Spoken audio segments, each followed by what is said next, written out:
está inaugurando o nosso auditório novo. Jamais teve alguma atividade aqui, né? No Departamento de Políticas Públicas, né? Esse prédio é novo, enfim, te agradece demais e, enfim, vamos explorar o professor Lindomar da melhor maneira possível, né? Então, professor, fique à vontade e seja bem-vindo novamente à sua casa, né? Que é Natal. Obrigado. Então, muito obrigado. Agradecer ao professor Fábio pelo convite, agradecer a vocês pela presença de estar aqui para discutir essa questão. Eu gosto muito de vir a Natal, afinal de contas, tudo começou aqui, né? Eu graduação em Ciências Sociais aqui pela UFRN. Então, o professor Fábio me colocou numa, como se diz, uma incumbência de falar sobre as questões conceituais numa dimensão, numa construção histórica sobre política de desenvolvimento regional urbano, né? Então eu pensei, não fiz slide, porque a princípio, até por uma opção, porque a minha proposta, assim, eu comecei a dialogar com o professor Fábio, seria no seguinte, de fazer uma fala curta e depois a gente interagir, a gente conversar, fazer mais uma conversa, né? E foi assim que a gente pensou. Mas eu não sei se vai ser tão curta assim, porque eu andei preparando as coisas aqui, mas vamos ver. Então vocês vão, quando eu vou falando, vocês vão escrevendo as questões, escrevendo as formas de interagir. Eu penso em falar assim, o primeiro tema que eu vou fazer algumas considerações acerca de como compreender políticas públicas. Me parece que uma outra vez que eu estive aqui, alguma coisa eu já falei a respeito disso, mas eu gostaria de ampliar um pouco, porque isso tem muito a ver com como você compreender uma dimensão conceitual de políticas de planejamento urbano e regional. Existe uma inter-relação muito grande de como você compreende uma política pública, como compreende uma política de desenvolvimento urbano. Então eu gostaria de começar por esse primeiro item aqui. Depois, um segundo item, eu vou falar sobre como compreender essa relação de políticas públicas, justamente, né? E o sentido da dimensão conceitual de políticas de desenvolvimento regional urbano, no caso já, no Brasil, já entrando para o caso brasileiro. Mas aqui, nesse item aqui, eu vou tentar construir aquilo que se pode dizer como uma epistemologia de uma política de desenvolvimento urbano e regional, que seria uma política de epistemologia, aqui no segundo item. Aí no terceiro item nós entramos diretamente na questão brasileira, quanto à dimensão histórica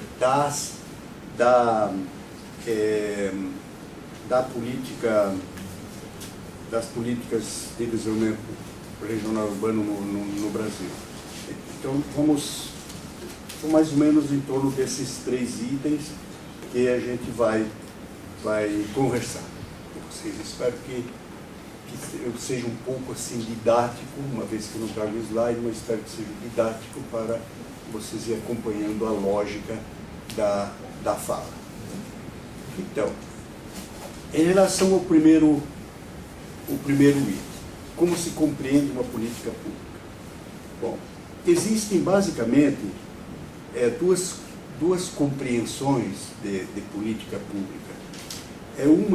Uma concepção americana que dá conta de que uma política ela se resume na ação de governo, uma ação de governo e nada mais, né? Não se considera as questões da representação de classe, não se considera as dimensões históricas, não se considera as dimensões ideológicas. A academia americana trabalha muito com esse conceito e, no fundo, quando se a gente assiste a campanha eleitoral, é muito esse conceito que passa, né? Se personaliza muito, né? Se personaliza uma política pública, se personaliza ao candidato, se personaliza ao governador, ao prefeito, que você não olha o que existe por trás, né? As correlações que existem por trás, as questões ideológicas que existem por trás, a questão histórica, né? O conceito, que conceito, aliás, que noção de sociedade que aparece atrás. Tá? Então, esse é o primeiro, acho que é uma primeira concepção. Uma segunda concepção que é mais europeia, que surge mais na academia europeia, está associada à teoria do Estado. Se compreende que a compreensão de uma política pública depende de uma compreensão do que é Estado. O que é Estado. Então, essa é uma concepção jamais... Ela é uma concepção mais, digamos assim, de esquerda, ou melhor, não tão de direita. Ela tem no caso europeu, já se construiu através do próprio marxismo, a partir das discussões da Alemanha e depois da França, né? Então, nós temos, por exemplo, a própria Itália, né? O Antônio Gramsci trabalha com essa concepção. Na França nós temos o Nikos Poulantzas, que trabalha com essa concepção, né? Então se diz o seguinte: essa concepção, ela diz, para compreender a política pública é preciso compreender o que é Estado. Agora, o que é Estado, né? Como compreender o Estado? Então, o Estado é uma instituição. Você pode dizer que o Estado é uma instituição. Uma instituição, mas não é uma instituição como a universidade, uma instituição como um conjunto de regras, normas, leis, né? Conjunto de regras, normas e leis. Então, normalmente, se tem três concepções de Estado, né? Normalmente as mais, eu estou dizendo assim de uma forma mais simples, né? Que a mais utilizada e que aparece muito ao lado com a primeira concepção, a concepção mais americana de política pública, que diz respeito que o Estado é uma instituição regida pela lei, é uma instituição neutra, regida pela lei, a serviço de todos, neutra, que não tem vínculo de classe, não tem vínculo ideológico, nada, né? Da primeira. A segunda concepção diz: Estado seria uma instituição que está a serviço da classe dominante, não neutra. É uma concepção do marxismo ortodoxo. Quer dizer, o Estado é uma instituição que está unicamente a serviço da classe dominante, marxismo ortodoxo. E tem uma outra concepção de Estado que eu postulo, seria o Estado como uma instituição originada a partir de uma correlação de forças políticas e sociais, onde, claro, evidentemente, que a classe dominante tem a prevalência, mas não é único, né? Então, não é único. Isso significa dizer que, nesse sentido, existe uma inter-relação entre sociedade civil e Estado. Se você pegar a primeira E a segunda concepção, aquela que diz o Estado é uma instituição regida pela lei, é neutra, ou o Estado está a serviço da classe dominante do marxismo ortodoxo, seria de dizer que existem duas instâncias, uma instância do Estado e uma instância da sociedade civil. Mas, na verdade, essa terceira correlação, essa terceira noção ou interpretação da instituição já parte do pressuposto de que existe uma inter-relação entre Estado e sociedade civil, de que o Estado nasce da sociedade civil. Então, você vê se compreender uma política pública, para compreender uma política pública, é preciso compreender que essa política pública tem uma dimensão histórica, ideológica e de classe, né? Ela não é neutra, ela traz uma construção histórica, uma construção ideológica e especialmente ela traz aquilo que se pode dizer de um conhecimento, aquilo que nós podemos dizer como uma epistemologia, que é uma teoria do social, uma teoria do social, que é como é que você vê o social, né? Como é que você vai como é que você vai agir no social com uma política pública se você não tem uma concepção do social? Aí onde está a questão. Aí onde está a questão.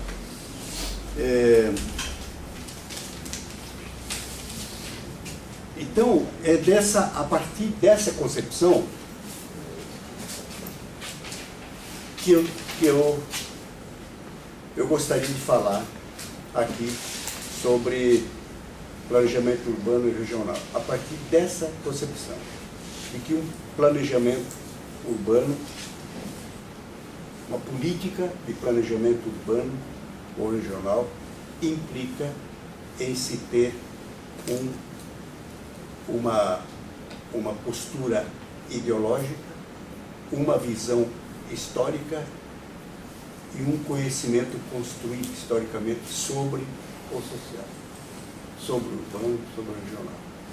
É aí. Né? Então, a partir disso, depois de se colocar o que eu penso sobre políticas públicas, a gente entra no segundo aspecto de como compreender esta relação, ou como compreender a relação desta compreensão de políticas públicas que eu falei agora, no sentido de haver na dimensão conceitual de política de desenvolvimento regional urbano. Como é que, a partir desta concepção, como é que se construiu historicamente um conceito de desenvolvimento urbano e regional. Então, isso significa dizer que o que eu estou dizendo é que uma política de desenvolvimento, ele carrega consigo um fundamento epistemológico,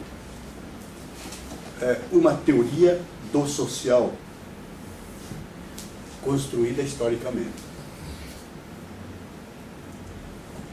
Assim como carrega fatores de interesses de conjugação social. Assim nós temos dois aspectos que devem ser considerados para compreender uma dimensão conceitual, digamos, de políticas públicas. Dois aspectos. Primeiro, nós temos que compreender a sua dimensão histórica, a construção conceitual, ideológica, teórica, essa construção dessa epistemologia construída historicamente. Esse é o primeiro aspecto dessa questão histórica.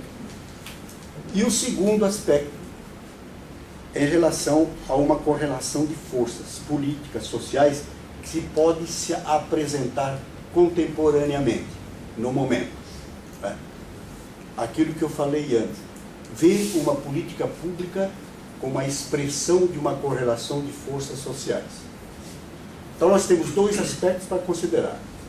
Nós temos uma dimensão histórica, que aparece no conceito que se tem sobre o social, que eu chamo de epistemologia, e uma questão da correlação de forças de interesses, de necessidades, forças políticas, sociais, de interesses econômicos, de interesses partidários, de grupos sociais, isso que nós chamamos de disputa política, que uma política pública sempre tem. Então, esse aspecto pode se apresentar contemporaneamente, essa disputa política. Esses dois, está bem entendido, esses dois fatores, o histórico. Então, se pode dizer que essa correlação de força, ela tem a ver com a dimensão histórica e ideológica construída historicamente. Pode ver, as coisas não se separam, se apresentam conjuntamente. Então, agora eu falo então em relação a quanto a essa dimensão histórica.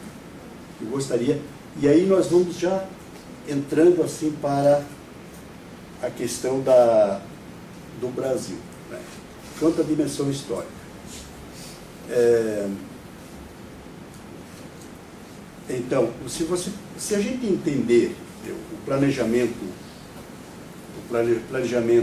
urbano e regional, né, pode-se dizer o brasileiro, como um método de atuação no ambiente, no gerenciamento dos processos de produção e ocupação do espaço, né? Se pode dizer que aqui nós podemos dizer que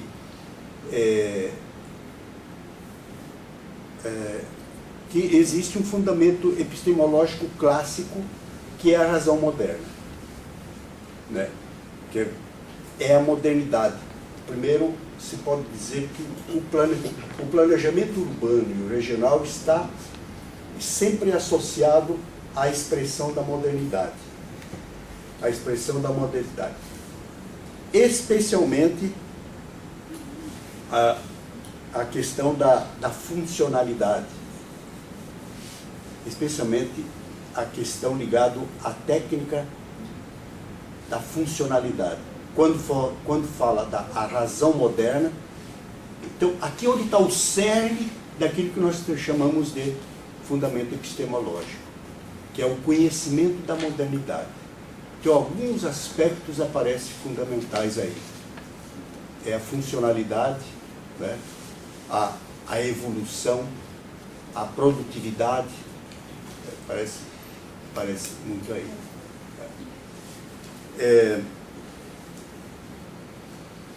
Mas, depois, lá na frente eu vou falar que esse preceito da funcionalidade no planejamento urbano e regional, na atualidade, ele começa a ser questionado. Lá na frente fala, começa a ser questionado em função do resgate do sujeito. Começa a se ver o sujeito, que no caso brasileiro é o fundamento epistemológico da modernidade, da razão moderna, esteve muito presente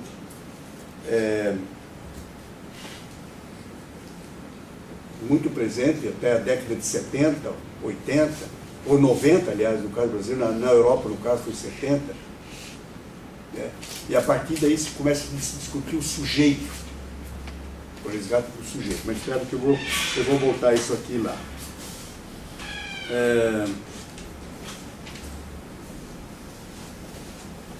Então, se você pegar como é que se constrói historicamente a razão moderna, nós sabemos, né, que desde o século XV, XVI, XVII se começa a discutir a questão do método científico, da busca da construção da racionalidade. Isso todo mundo sabe, eu não vou falar, porque isso aqui é uma coisa muito discutida já. Então se começa esse período de construção de uma racionalidade, a racionalidade moderna, onde aparecem os primeiros, os fundamentos daquilo que nós podemos entender como da ciência moderna e do Estado moderno, que está fundamentado na racionalidade. E chega no século XVIII, o iluminismo já adota a razão técnica, a funcionalidade técnica como sinônimo de racionalidade. E é isso que vem para dentro nos nossos... Mas só que existiu na própria Europa uma particularidade interessante a respeito daquilo que a gente pode dizer da Revolução Burguesa. Porque quando a gente fala da racionalidade moderna, ela vem daquilo que nós podemos entender como Revolução Burguesa, que é o aparecimento da mudança de um modo de produção, a mudança radical de um modo de produção para a tecnologia industrial, né? E aparece aí uma classe social que se apresenta como dona dessa transformação, a classe burguesa, dona da indústria. Se chama a Revolução Burguesa, né? Na Europa se teve, veja que isso tem a ver com o Brasil, né? Na Europa se teve assim, uma revolução burguesa diferente entre, digamos assim, os países mais germânicos ou mais a Alemanha, França, Inglaterra, da Península Ibérica, né? Alguns autores, como Caio Prado Júnior, né, com o livro História do Brasil Contemporâneo, né, o Sérgio Buarque de Holanda, com o livro Raízes do Brasil, eles dão conta disso aqui, isso aí, né? Então eles dizem que a invasão moura na Península Ibérica deu uma característica diferente, que retardou, digamos, aquilo que a Revolução Burguesa radical que ocorreu em outros países. E nós importamos da Península Ibérica os aspectos, as características da Revolução Burguesa da Península Ibérica. Então, que a racionalidade técnica fica-se um pouco questionada, ou então um pouco tardia nesse sentido aí. Então, isso tem explicação, isso tem implicações, aliás, naquilo que se pode entender dos primeiros planejamentos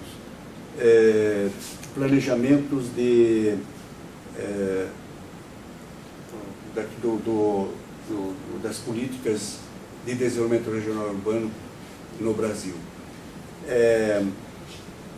O próprio Caio Prado Júnior alerta de que na história do Brasil contemporâneo, que no caso brasileiro, a ocupação do espaço territorial brasileiro, ele se deu inicialmente estilo assim, aventureiros. Aventureiros especialmente no extrativismo, né? Não se tinha um planejamento a longo prazo de construção de cidades e mesmo de produção no planejamento. E que ele distingue isso para alguns outros países da América Latina, isso já se deu diferente. Já se deu diferente, como o caso da Argentina. Tá?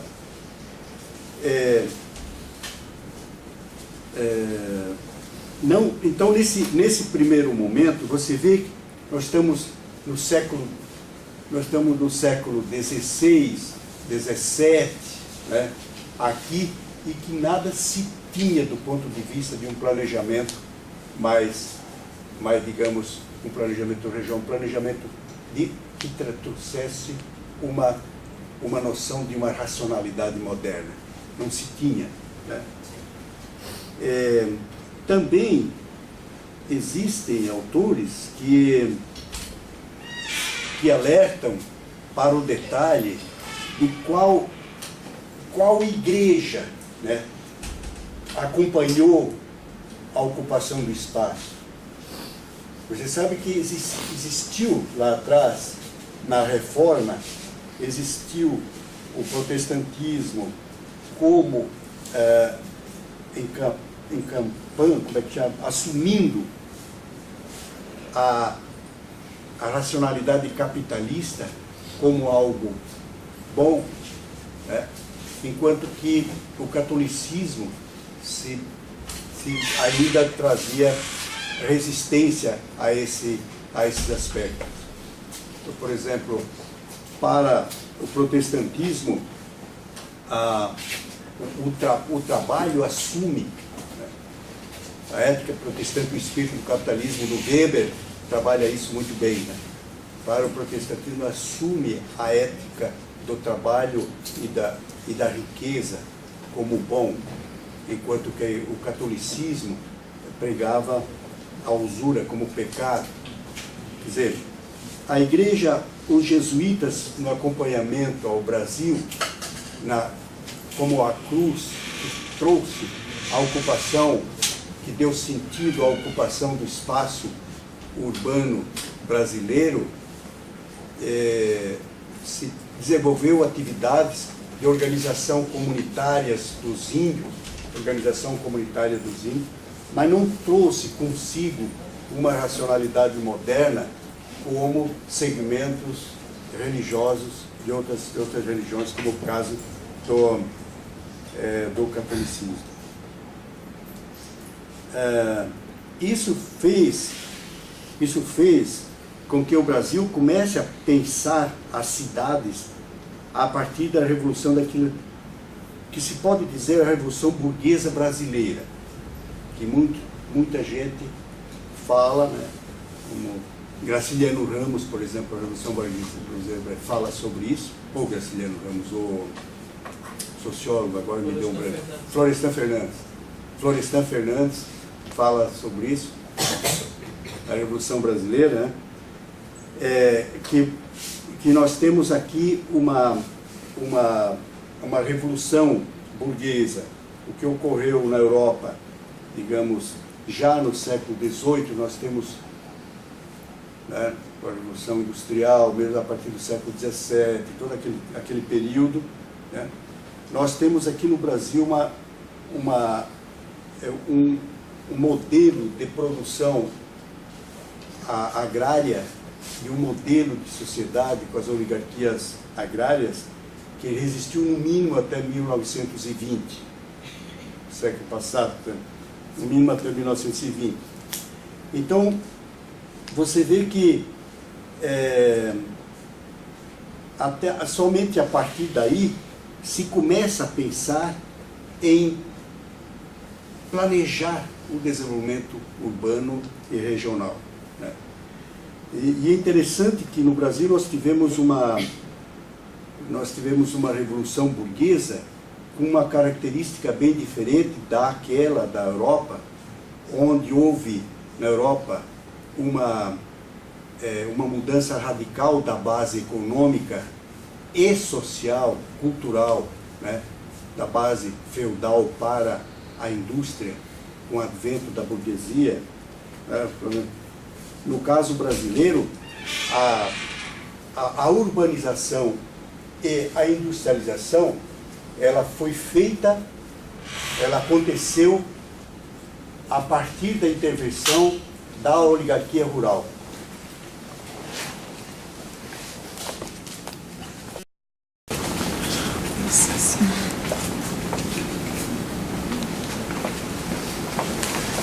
Então, a Revolução Burguesa Brasileira, ela se deu como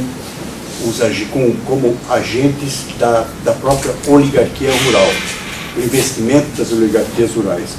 Então, isso significa dizer que ela tem um aspecto de ruralismo ainda, a princípio, né? Então, pensar a cidade na ótica da racionalidade moderna no Brasil se começa a partir de 1920, especialmente em 1930, com a mudança daquilo que se pode dizer da base econômica do meio do rural para o urbano. Então, quando começa a atenção do investimento de capital, começa a ser no urbano, né? No banco, no comércio, na indústria, né? E aí a cidade chama a atenção. Começa a se pensar na cidade e nas regiões como um todo no Brasil. Mas nesse momento é a racionalidade técnica que se faz presente. É o preceito da funcionalidade e da produtividade. Ainda que se distancia o sujeito, a pessoa como tal, né, como elemento de centralidade no planejamento de cidade. Como muitas cidades, né, por exemplo, eu vejo a cidade de Curitiba, por exemplo, eu vejo por 1920, teve um urbanista francês que esteve lá fazendo um planejamento, a cidade do Rio de Janeiro também passou por isso. Quer dizer, as grandes cidades de hoje tiveram essa preocupação de se ter um planejamento urbano naquela época. Então, a partir de uma concepção fundamentada na racionalidade moderna, né, então urbanistas deveriam projetar a cidade. Deveriam projetar e dizer assim, olha, aqui a cidade deve ser assim, deve ser projetada a longo prazo, né? Era como se tinha uma característica, nesse momento, tinha uma característica de intervencionismo. É como a nossa medicina tradicional, dessa racionalidade moderna, ela é intervencionista, né? Se tem uma dor, aplica-se uma injeção. Né? É intervencionismo. Então tem essa característica de intervencionismo. Então, projetar para a funcionalidade. Né? Mas, por outro lado, a partir de então, também nós temos que considerar que aparece aqui forças de interesse, aquilo que nós falamos antes lá atrás. Tem o aspecto histórico, então o aspecto histórico nós chegamos num fundamento epistemológico de funcionalidade. Vê a questão sob a ótica da funcionalidade técnica. Tá? Mas também, por outro lado, existe um outro elemento que se apresenta aqui, que é a questão da dimensão econômica, da luta política.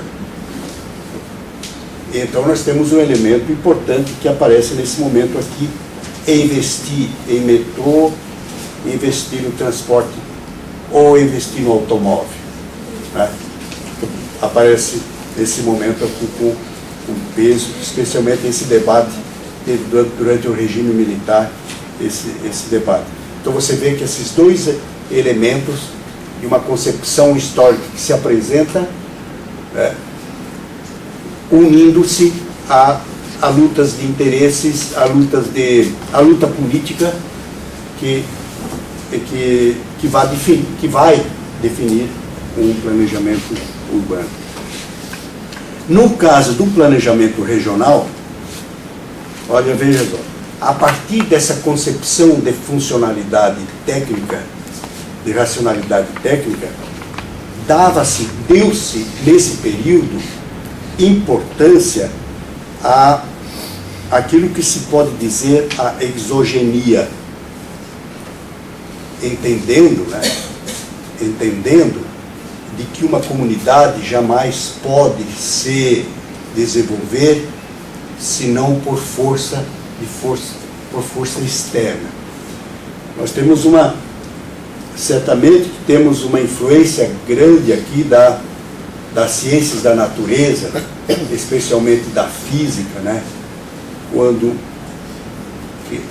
Como um elemento desse que interfere nas ciências do homem, né? Um ingrediente da ciência da natureza, que um corpo parado só se move com a interferência do corpo em movimento. Então, nesse período, a exogenia era muito, dizer, como os sertões do Luiz da Cunha dizia, que o povo do sertão só vai se desenvolver se o povo do litoral lá chegar, né? É clássico, né? É essa concepção, né? Que existia nesse período. Mas eu estou chegando ao último item que eu gostaria de pegar, de fazer talvez não um corte radical histórico, onde se começa uma nova discussão em torno do que seria um planejamento urbano e regional, quando aparece a dimensão do sujeito. Que esse corte, que não gosto de fazer um corte histórico, porque eu acho que as coisas vão acontecendo a longo prazo, né? Mas, por exemplo, na Europa, a partir da década de 70, isso já começa a se discutir, né? Mas no Brasil somente a partir da década de 90, quando nós tivemos um impacto bastante grande com os novos processos sociais globais, né? Se começa a discutir a questão numa dimensão de globalidade, né?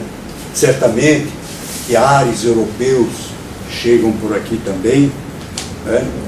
E onde o racional ele deixa espaço para se questionar a presença do sujeito, se o resgate do sujeito, como diz Alain Touraine na Crítica da Modernidade, né?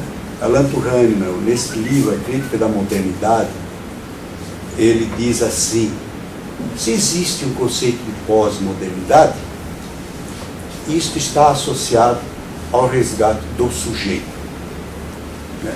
O resgate do sujeito. E assim, o que é? Do ponto de vista clássico, nós podemos dizer que, especialmente na sociologia, nas ciências do homem, quando as ciências do homem nascem a partir da modernidade, é resultado da modernidade. A sociologia, por exemplo, nasce como resultado e para compreender e para ajudar a modernidade a se concretizar, como dizia o Comte, que o Comte deu um nome, inclusive, da física social, né? Da física social, que teria ser assim. Até aquele momento, a imagem de ciência era a ciência da natureza, então teria que ter uma física que fosse cuidar da sociedade humana. Então, mas a física, a sociedade humana, a partir da modernidade, ela passa a princípio, entender o sujeito numa dimensão de sistema, do sistema.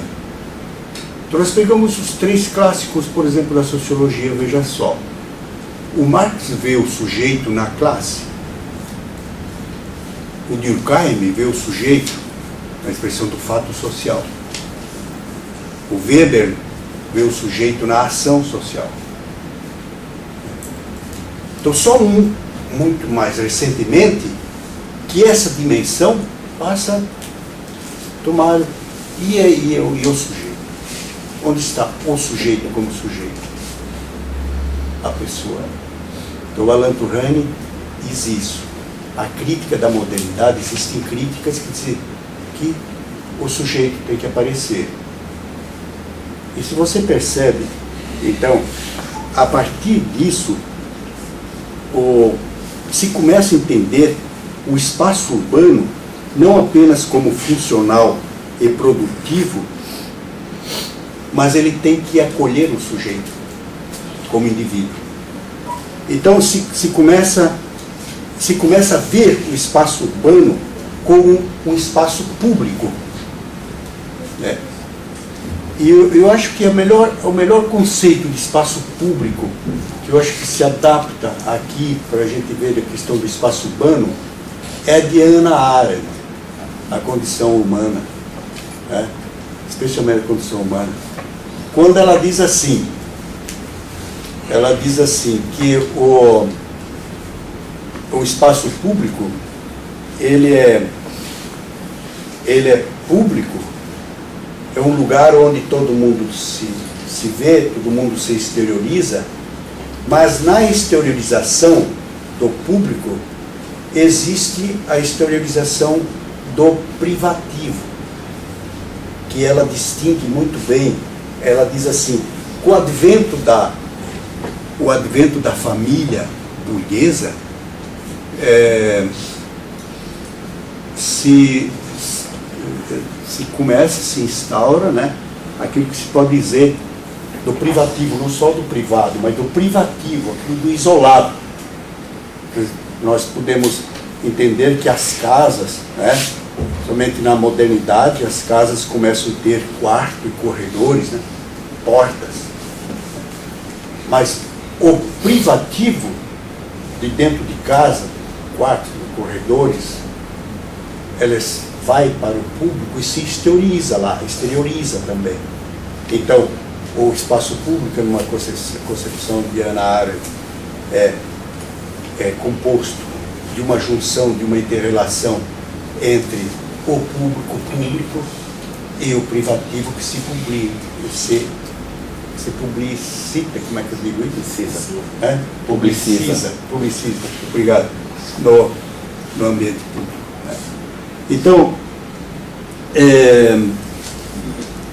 Então, nos dias de hoje, se começa a ter por exemplo, no caso do desenvolvimento regional, hoje se começa a pensar de que aquilo que tanto se combatia, veja, por exemplo, a teoria da modernização na década de 70 americano, né, combatia a endogenia. Ninguém pode se desenvolver senão por via de alguém de fora, né? Ou a absorção de hábitos de modernidade que vem de fora. Você tem a teoria da modernidade americana dizia assim: uma sociedade para se desenvolver, uma comunidade para se desenvolver tem que abrir mão dos seus hábitos culturais, tem que abrir mão da tradição, tem que abrir mão da cultura, né? Lá dizia isso. Você pega os livros lá da teoria da modernização da americana, isso não era assim. Aí hoje se começa a ver a endogenia, diz assim, não, mas peraí, o próprio desenvolvimento humano pode se apropriar de saberes e laços, aliás, ingredientes culturais locais, e pode desenvolver produtos locais para desenvolver. Então, por exemplo, eu vejo muitas cidades que vão fora da cidade, aliás, na periferia, ambientes como lá em Curitiba tem a linha do vinho. A linha do vinho. Denominação de origem, né? Rota do vinho. A rota do vinho. Isso, obrigado. A boa rota curitibana. A rota dos produtos Da agricultura familiar ecológica. Então, o que significa isso? É uma nova concepção, uma nova epistemologia que começa a nascer, né? Que a racionalidade, ela não é simplesmente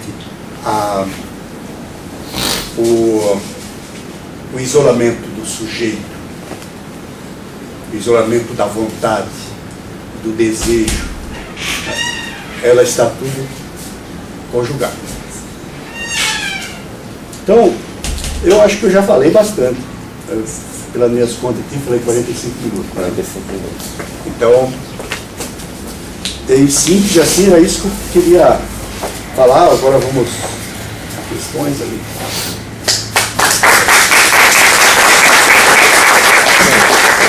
É isso, né? Deixa. Aproveita. Não tem. Bem, aproveitando que tem mais gente aqui, a gente falou no começo, né, a professora Lindomar falar, né, sobre as nossas atividades que a gente vai fazer aqui no nosso grupo, né, no Socioeconomia, Meio Ambiente e Política Ambiental, né. Então, segunda-feira, 8h30 da manhã, a gente vai ter uma defesa de mestrado, né, do aluno Manuel Agonia Fernandes Braga, que está aqui, né. O professor Lindomar vai participar da banca como um examinador externo. É uma dissertação, não vou falar muito para vocês terem que ver, né, mas é uma dissertação que vai falar sobre o CONEMA, o Conselho Estadual do Meio Ambiente, todos convidados, né, priori. Nos dias 17, 18 e 19 de novembro, né, nós vamos fazer o segundo encontro de Socioeconomia do Meio Ambiente e Política Ambiental. A gente já está circulando alguns e-mails, nós temos um grupo, né, o grupo CEMAPA lá no Facebook, então vocês encontram por aí também, né. A programação em breve a gente vai disponibilizar, a gente está fechando os últimos convidados, próxima semana a gente já disponibiliza a programação. Então também estão todos convidados a vir participar, né. Bem, depois dessa fala do professor Lindomar, né, sobre esses temas bem interessantes, né, puxa desde a razão moderna, e aí busca os autores da sociologia, os clássicos da sociologia, mas também entra um pouco na coisa da economia. Eu, como economista, né, me senti contemplado, né, a partir das falas do professor Lindomar. A gente abre o debate, né? Então fiquem à vontade para conversar com o professor Lindomar, né, a partir das falas dele. Então vamos fazer bloco de 3, né? Talvez fique melhor, né, Lindomar? Para você pensar, né? Então Pedro aqui está inscrito. Quem mais queria fazer perguntas ou alguma intervenção nesse primeiro bloco? Então começamos com Pedro.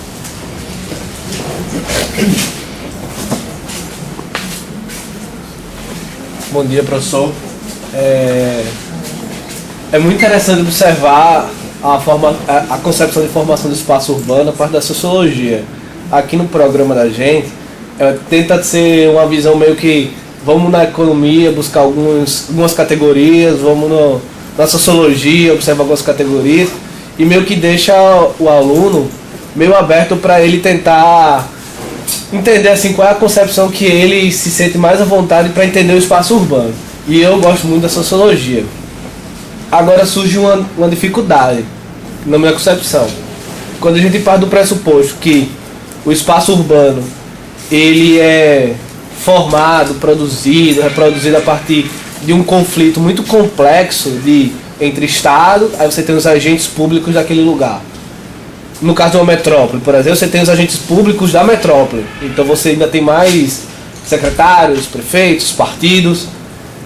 Você tem os agentes econômicos que tentam se apropriar. Tem até o Lúcio Kovarik, né, que analisa a questão da expoliação urbana como um efeito desse processo.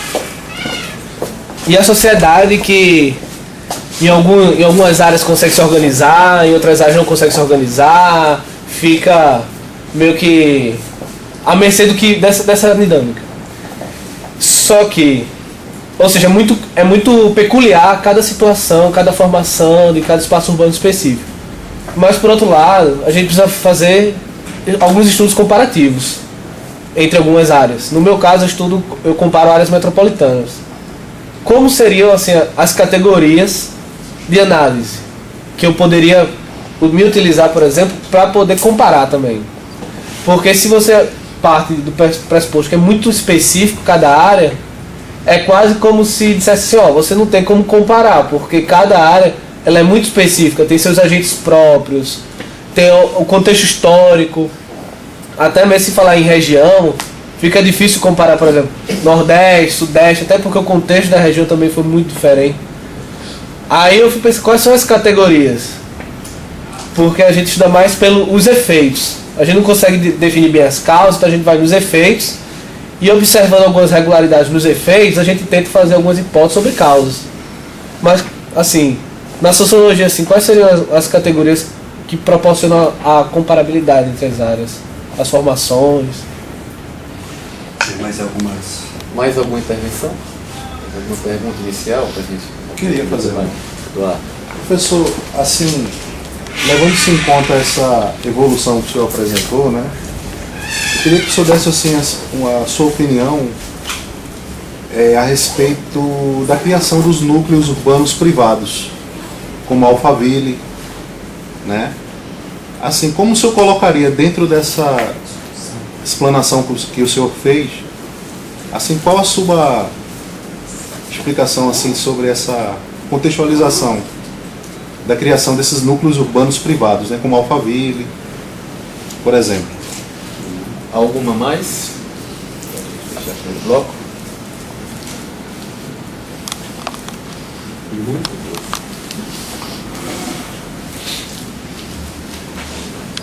Olha, veja, eu acho que essa sua pergunta ali é uma coisa que se tem que pensar. Eu acho interessante a tua questão aí. Mas veja, se você pensar bem,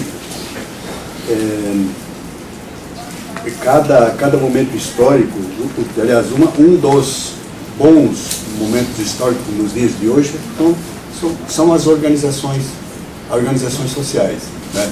Organizações de luta, né? Organizações sociais. E se você tem, existem os agentes econômicos, como você coloca, existem os agentes econômicos, né? Existem os interesses, existem os agentes políticos, né? Mas existem também os agentes sociais. Então, eu penso que uma das algumas categorias que se poderia pensar aí é que cada local existem algumas particularidades que não são uniformes para todos, né? Por exemplo, a própria organização da sociedade civil, como é que a sociedade civil se organiza num local tal e lá no outro local, né? Por quê? O que tem a ver a tipicidade da organização social lá e por que não lá, né? O que existe tipicidade? Outro aspecto é a própria história de cada lugar, né? Cada lugar tem uma história, tem uma construção histórica, cada lugar, né? Quais as particularidades existentes na história, a história de cada contexto? Eu acho que são coisas que se pode trabalhar, são categorias que se podem trabalhar comparativamente, né? E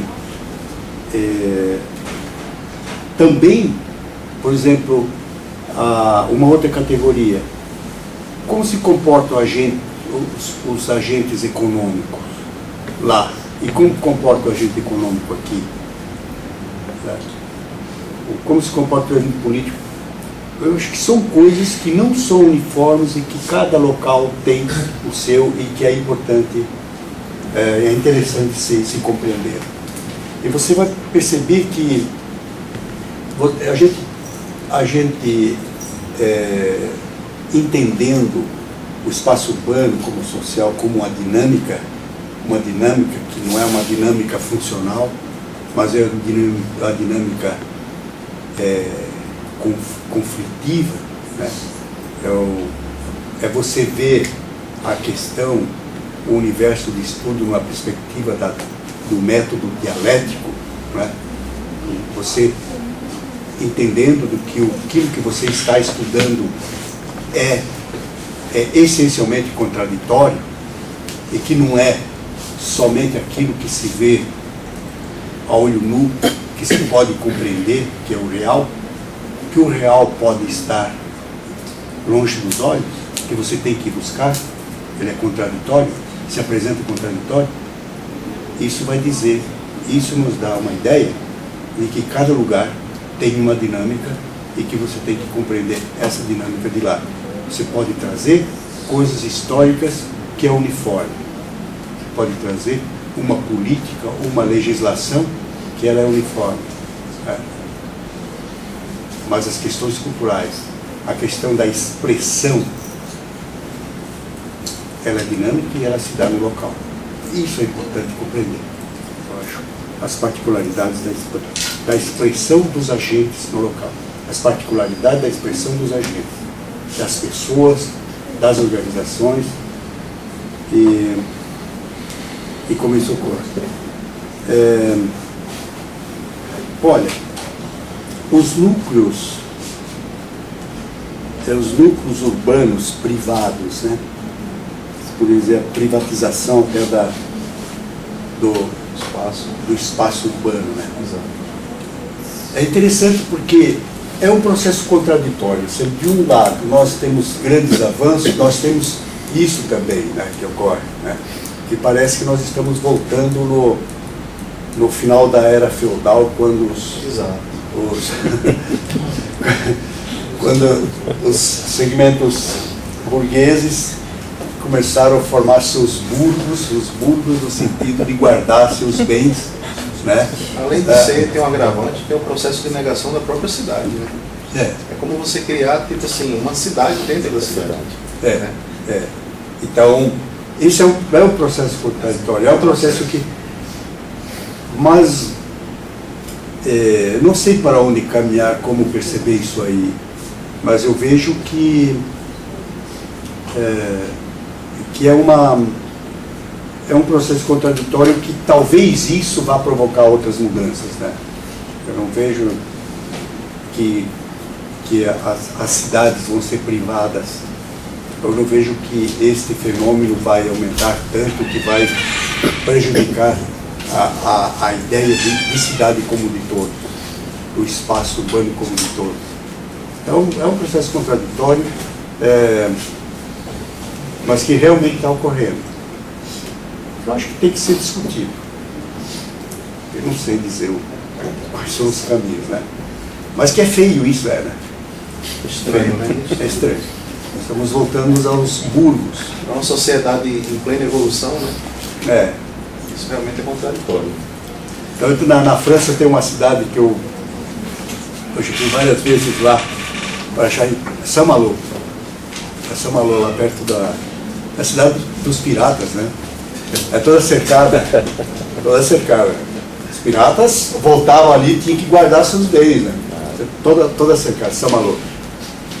É uma coisa impressionante, Saint-Malo, que inclusive dali de Saint-Malo saíram expedições para, por exemplo,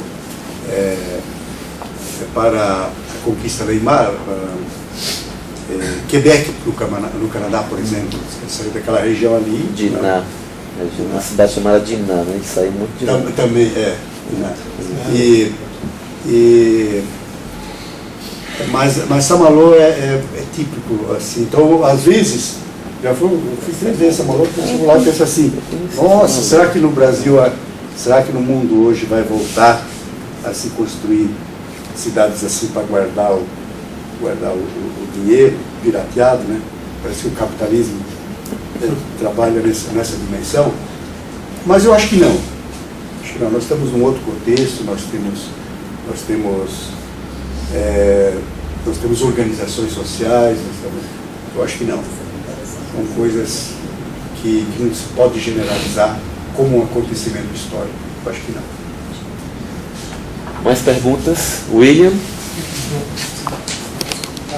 Patrick? Eu cheguei atrasado e eu corro o risco de fazer a pergunta e de repente não fazer sentido pelo fato de ter perdido alguma coisa, mas mesmo assim eu vou arriscar. Eu peguei uma parte da fala do senhor, o senhor fala da cidade de forma geral, como um ente que precisa receber o sujeito como um ser humano. Mas mesmo assim, o senhor fez a referência aí ao Hannah Arendt e o David Darwin, que trabalham processos contraditórios dentro dessa sociedade que a gente conhece. Ao mesmo tempo que a gente tem essa necessidade da cidade acolher o sujeito dentro de sua humanidade, a gente conhece também os processos contraditórios que existem dentro dessa cidade, que muitas das vezes acaba criando uma série de outras mini-cidades diferentes dentro da cidade. Como é que o senhor enxerga a atuação do ente que, para mim, seria o principal ente a mitigar ou a tentar minorar essas contradições que existem dentro da sociedade, dentro do contexto brasileiro? Como é que o poder público trabalha essas contradições de forma geral nas grandes cidades brasileiras?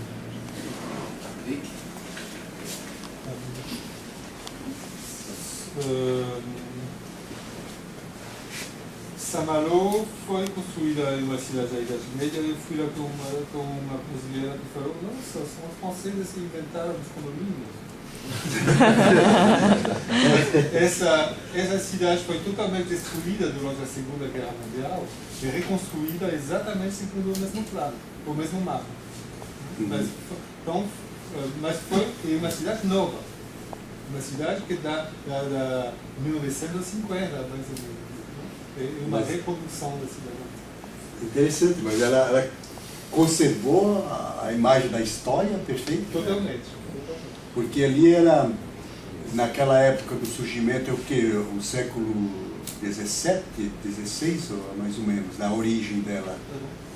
Mais ou menos esse período aí. O período mesmo do... Os condomínios, vocês falavam dos condomínios, falando de uma cidade na cidade, na verdade não é. Acho que damos uma importância aos condomínios, esses fechamentos que não tenho certeza que eles merecem, porque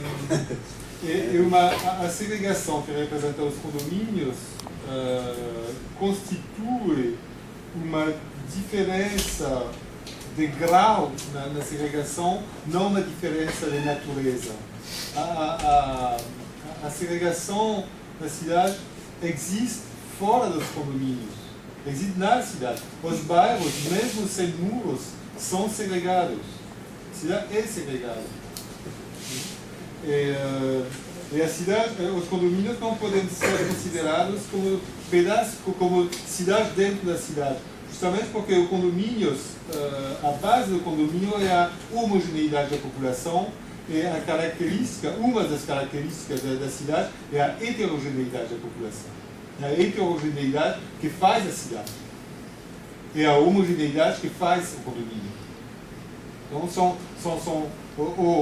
a cidade pode ser, daqui 25 anos, feita uma justaposição de condomínios. Cada um tendo as suas características, como hoje a cidade é feita de uma justaposição de bairros, cada um tendo as suas características funcionais ou sociais.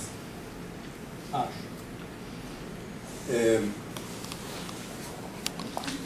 Eu gostaria de começar então pela intervenção do William. Do professor Patrick, para depois ter a ver.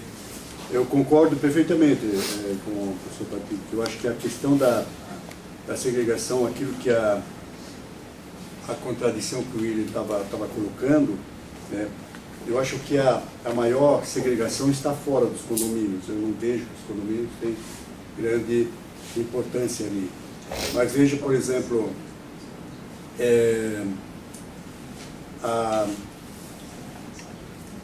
se você perceber, você desculpa, vou usar um exemplo de Curitiba, que é vendida para o mundo inteiro como cidade modelo, né? Até eu fui para o Marrocos no ano passado, lá, fui a Rabat, peguei um motorista de táxi lá, daí ele perguntou para mim onde era, né? Eu disse, eu sou do Brasil, mas qual é a cidade? Eu sou de Curitiba. Ele disse, a cidade modelo mundial, né? No Marrocos lá, né? Mas olha, vocês não querem saber Curitiba, né? Curitiba tem umas quadras, né? Que é então, né? Onde o ônibus de turismo, aquele grandão, né? Circula lá, organizado e tal. Mas depois é uma cidade que ela é extremamente segmentada. Né? E bairros, e dependendo da função social, que os trabalhadores moram no bairro tal, eles têm uma escola tal, tem classe média que tem uma escola, por exemplo, extremamente segmentadas em todos os aspectos, né?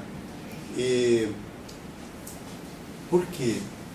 Porque tem aí onde entra a questão histórica, eu sempre acentuo, né, que as coisas nunca se colocam no ambiente, aliás, no momento. Você tem que compreender a dimensão histórica.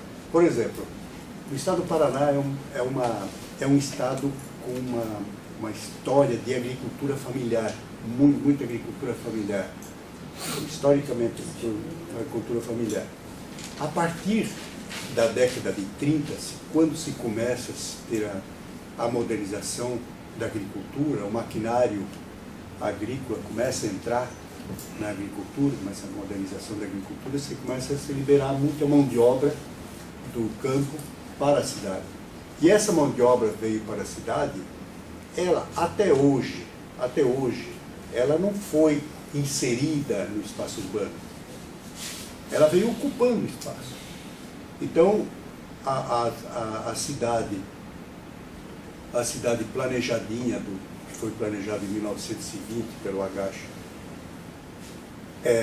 ela permaneceu, ela está bonitinha ali, mas afora isso,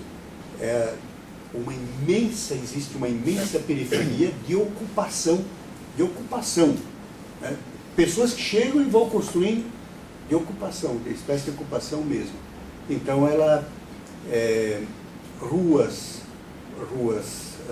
não tem nada de modernidade, linearidade, porque são ruas tortas, não tem planejamento, não tem nada de linearidade, sem esgoto, sem água, sem transporte público. Que é o modelo, né? Que nós nos espelhamos. Né? Sem transporte público.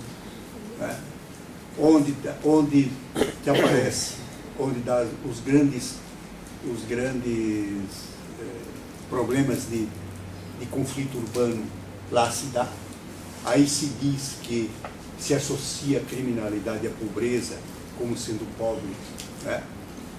Mas onde se dá a expressão da criminalidade, né? Os conflitos familiares, os conflitos de venda, a utilização da mão de obra da pobreza para eventos mega não, para a venda de drogas, para roubos, essas coisas. Então, a expressão se dá lá. Então, isso, William, eu gostaria de dizer, eu acho que a contradição que você poderia colocar aqui é justamente isso. Se existe um planejamento urbano, né, por que tanta segregação ainda? Então nós não chegamos no ápice do planejamento urbano, as coisas estão acontecendo ainda. Então, aquilo que diz o resgate do sujeito, o resgate é o que se pensa, é o que se almeja, né? Mas nós temos contradições que se apresentam na realidade, que especialmente diz respeito a essa segregação entre cores, etnias e condição social. Etnias e condições sociais. Mais perguntas? Intervenção? Tem aqui Gabriela, você, quem é? Desculpa. Simone e Gessé. Economista, Gessé. Legal. Seja bem-vindo. Professora, eu queria perguntar, o senhor falou que os espaços urbanos, eles então se tornam espaços públicos.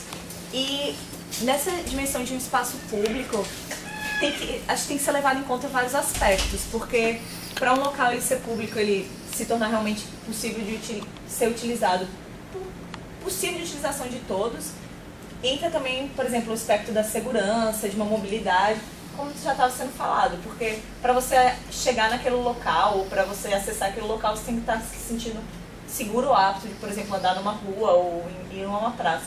Queria saber se o senhor acha que realmente tem diversos aspectos que fazem parte desse espaço, para esse espaço urbano se tornar um espaço realmente público, e se sim, quais são esses aspectos e como fazer que eles interajam juntos para realmente haver um espaço público, espaço urbano. Tá. Ok, Gabriela. Isso é bem legal essa questão. Agora, vamos... Você é? Simone.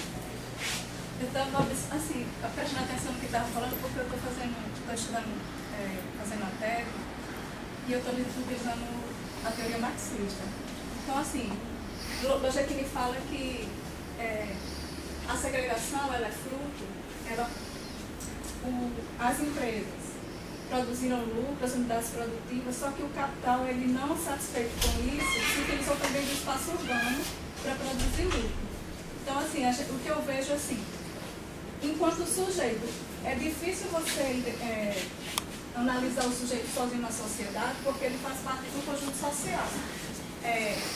Enquanto força de trabalho é uma mercadoria, que o capitalismo transforma numa mercadoria. Aí a gente vê a política habitacional que eu estou analisando, o capital também se utiliza como mercadoria. Teve a crise do capital, aí o programa Minha Casa Minha Vida surgiu, e ao invés de satisfazer as necessidades sociais da população, que não consegue obter sua habitação com seu salário, porque dentro das empresas a distribuição do produto não é equitativa, quer dizer, já não tem um salário, aí precisa do Estado para suprir aquela necessidade social, o Estado, ao invés de suprir essa necessidade social, usa a política como também um processo assim, de acumulação de capital. Então, assim, o que eu estou analisando, o que eu estou percebendo, é que em todas as fases assim, da sociedade, a gente vê o Estado, ele utiliza as políticas nunca para beneficiar a população, ainda que aparentemente sim. Aqui na região metropolitana de Natal, a maioria da habitação social está sendo produzida na periferia, ou seja, está segregando. Então, assim, é como se o Estado desse com a mão e tirasse com a outra. Então, assim, é o que eu estou analisando. Assim, o BNH, por exemplo, também era um banco para satisfazer as necessidades sociais, como? Se ele utilizava da política para beneficiar a classe média. Então, assim, o que eu vejo é que não tem uma teoria melhor para explicar tudo o que está acontecendo do que a teoria de Marx, do que você analisar o capitalismo enquanto uma formação social cheia de contradições, divisões de classes, divisão do produto que não é equitativa, aí vem o Estado, que seria para beneficiar a população mais pobre, beneficia os mais ricos. Então, assim, o que eu vejo é que, é como disse Lojequini, o que o Estado faz é socializar as condições das forças produtivas, né? Aquilo que ele expropria, que o capital antes expropriava nas unidades produtivas, vai também para o espaço urbano. Aí, como eu estou tratando da justiça territorial, assim, eu queria saber se o senhor tem alguma coisa que acrescentar com relação a isso, assim, com relação a esse conceito de justiça territorial. Professor, Gessé, eu queria, na verdade, que o senhor comentasse um pouco sobre a questão das políticas regionais hoje em dia. Como é que a gente poderia pensá-las? Porque, por exemplo, se a gente volta lá no passado, na questão da Sudene, por exemplo, pensada como uma forma de integrar, de manter o país unido, mediante o risco, tem a questão das ligas camponesas, sobre aquele risco de uma desmembração também, podendo combinar com a desmembração do Nordeste, né? A Sudene chegou a ser extinta, depois foi reativada, mas a gente vê ela como uma mera instituição sem um papel de destaque dentro da construção regional. O que é que o senhor veria como um elemento de unificação regional? Porque, por exemplo, eu as teorias localistas, os APLs, e isso desfragmentou um pouco a questão da identidade. Com essa questão, como o senhor mesmo colocou, da exoginia, embora a cultura resista, mas a gente vê que realmente aconteceu meio que um padrão de homogeneização dentro do território. Então, como é que a gente poderia pensar uma política regional hoje em dia, se o senhor pudesse ver um pouco a questão, por exemplo, como seria pensar uma Sudene, seria possível uma Sudene atuante, né? Cumprimento hoje em dia. Uhum. Tá. Só, né? Só. Tá. Gabriela.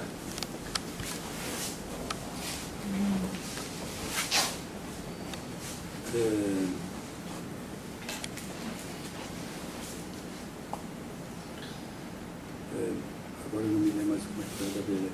Segurança. Tá. Veja só, Gabriela. Quando fala assim, o espaço urbano como público, né, que você diz. Sim, quando a gente diz que hoje você poderia pensar, ou se começa a discutir, né, o espaço urbano numa perspectiva do espaço público, né, aí você diz assim, então tudo bem, mas precisa ter algumas coisas que dê condições a isso. Então, também é um processo contraditório, porque, por exemplo, só um exemplo, no lado educacional, a escola, tipicamente a escola tem um caráter burguês. A escola trabalha com uma racionalidade técnica, ela é fundamentada epistemologicamente na racionalidade moderna, na modernidade, que é a funcionalidade do saber, é a evolução, a capacidade de evolução do indivíduo e tal. Nos últimos anos, se começa a discutir a inserção, a chegada na escola das desigualdades sociais, das diferentes desigualdades sociais. Só que a escola está tendo dificuldade de absorver as diferenças e desigualdades sociais. Por quê? Porque ela está engessada naquelas regras, as regras clássicas da modernidade, da funcionalidade, né? Da expressão da evolução, assim por diante. Aqui no caso, você poderia pensar, levar esse exemplo para dentro do espaço urbano. Se começa a se discutir o resgate do sujeito no espaço urbano. Mas o espaço urbano também está segmentado, né? Também está. E é preciso, claro, é preciso aqui se pensar como absorver no espaço urbano também a questão das singularidades, das desigualdades e por diante. Então, eu acho que já existe uma discussão, a questão dos cadeirantes, a questão de como ver os muletantes, né? Os muletantes, né?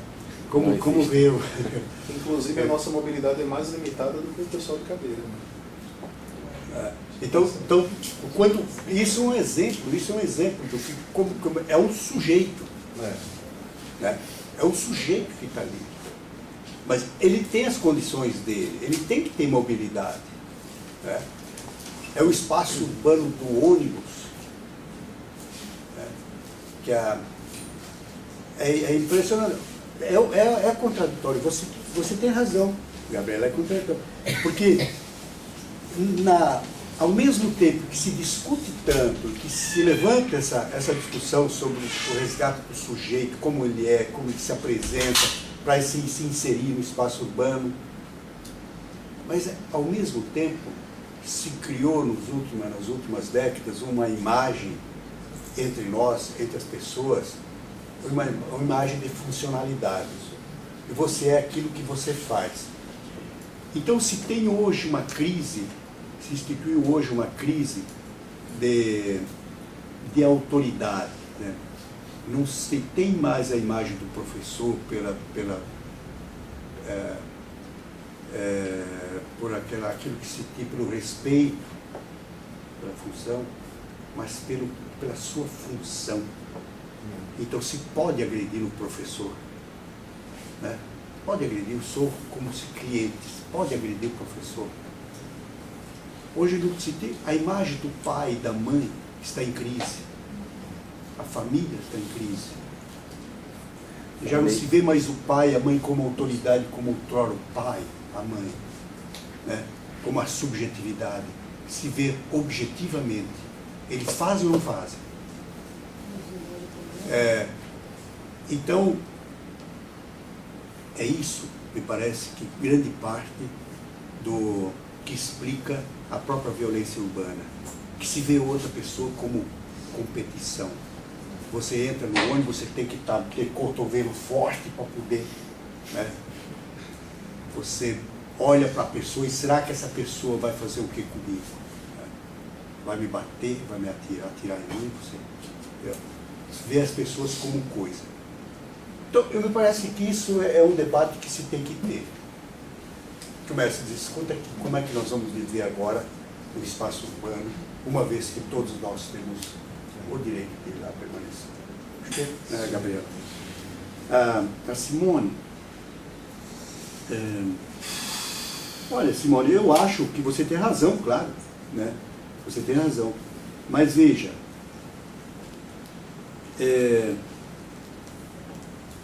que é a questão da divisão de classe, a gente nunca tem que, não dá para sair, nós temos que ver. Porque a divisão de classe nos dias de hoje, no discurso, ela é camuflada. A classe, hoje, ela está camuflada, porque ela está camuflada atrás da condição social. É o aposentado, isso, é aquilo, né? Não se vislumbra a classe como outrora, como se falava outrora. Mas veja só que você diz assim, mas o sujeito é utilizado, mas sim, mas o capital utiliza o discurso do sujeito para explorá-lo. Por exemplo, vá para você que quer ser feliz, vai para o shopping, compre que você vai ser feliz. Né? A imagem do sujeito de felicidade, imagem de beleza. A propaganda da Doriana é fantástica, né? Aquela felicidade de manhã para comer pão com manteiga. Família que não existe. Então, consumismo, né, em si. Então, você tem razão, são maneiras diferentes de explicar o social. Mas o social, ele se dá na mesma coisa, numa dimensão da classe. São discursos que se faz hoje desfocando a classe para o sujeito.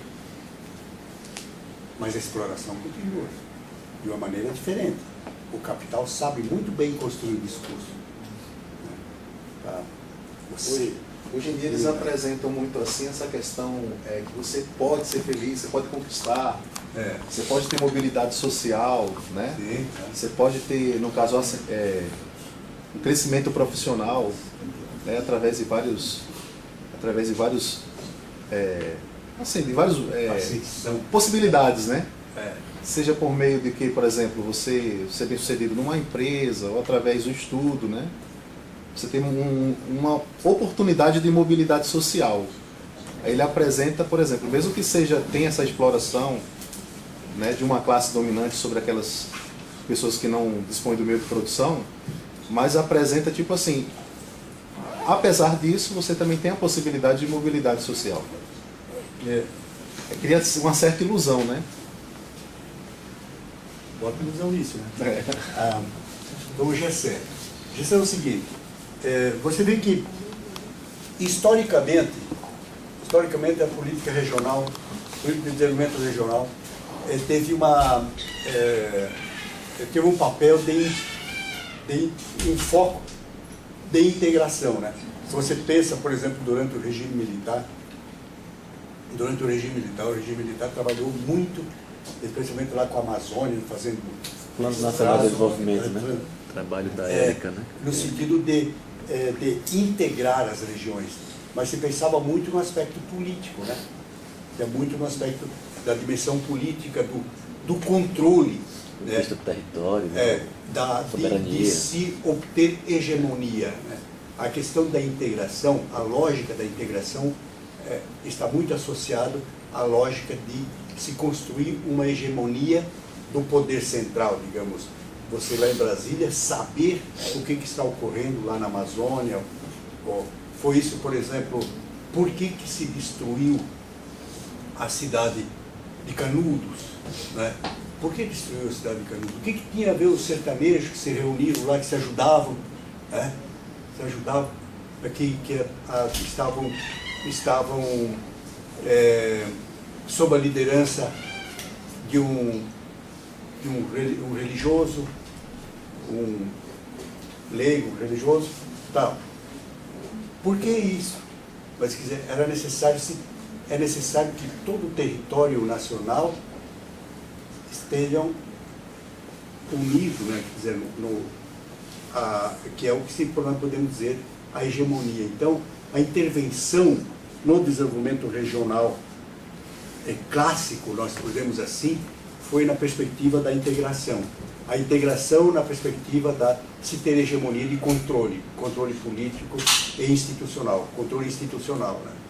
Agora, e se você pensar, a Sudene teve esse papel muito, muito grande, por exemplo, de proporcionar o desenvolvimento regional numa perspectiva de integração com áreas do Centro-Sul, de fazer essa ponte. A Sudene teve essa...